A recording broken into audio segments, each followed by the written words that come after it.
እንግዲህ በአዊ ብሔረሰብ በጎንጎ ወረዳ ቸጀምቋ ቀበሌ ግርኖሻ ውስጥ የምንገኝ ያ እንግዲህ ግርኖሻ በድሮ የተፈጥሮ ዋሻ ነው። ድሮ በችግር ጊዜ አባቶቻችን እንደሚያስረዱን ከሆነ ችግር ላይ የቀረፉ በተለይ ወራራ ጊዜም ገብቶ ችግር ላይ የመለጡበት ዋሻ ነው። እዚህ ላይ ብዙ ስላቶችና ብዙ ንብራቶች ተብሎ የሚገመት ትልቅ ቢያንስ ከዚህ ገብቶ እስከ ትስኪ የሚባል ዋሻ አለ። እስከዚህ በውስጥ መንገድ አለ ተብሎ ነው የሚገመት አባቶች እንደተረዱን ማለት ነው።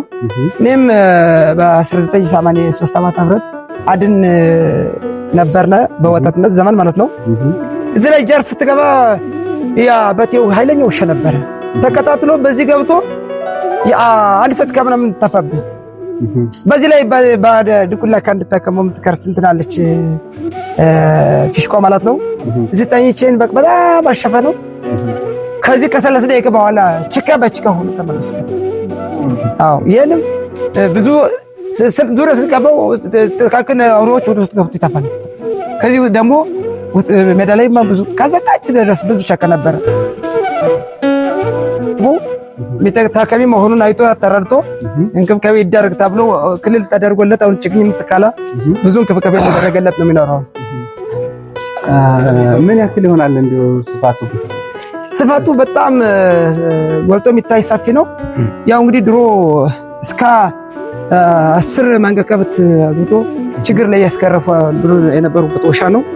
ደግሞ ብዙ ሰዎች ደግሞ ችግር ጊዜ ተላል ወራራ ጊዜ ውስጥ ላይ ብዙ ዕቃ አስቀምጦ እንኳን ለዚህ ጎረቤት ቀበሌዎችን ብዙ ንብረት እዚህ ላይ ያስቀሩት መሆኑን አባቶችን ያስረዱን።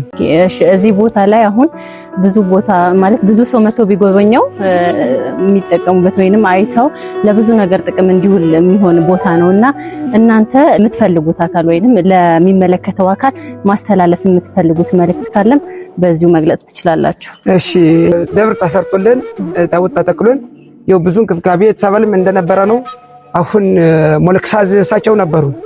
እሳቸው ከሞቱ ወዲህ ትንሽ ተበላ ቆርጦ ሊቆርጥም እዚህ ላይ ደብር ተሰርቶልን ብዙ እንክብካቤ ለኛ ጥቅም ቢውልልን፣ ሁለተኛ ደግሞ ያው የማይደረግ መሆኑ ከሆነ ግን ያው ቱሪስት ተደርጎ ሌላ አካላቶችን ብዙ አይቶ ያው ህብረተሰብ ተጎብኝቶ ሌላ ሰውም እንዲያየው እንፈልጋለን። ቱሪስት ሲመጣ ደግሞ በጣም ለአካባቢው ማህበረሰብ ጥቅም አለ፣ የሥራ ዕድል ይፈጠራል እና ያ ነገር እንዲሆን እንግዲህ እኛም እንመኛለን። እናንተ በርታችሁ ስሩ።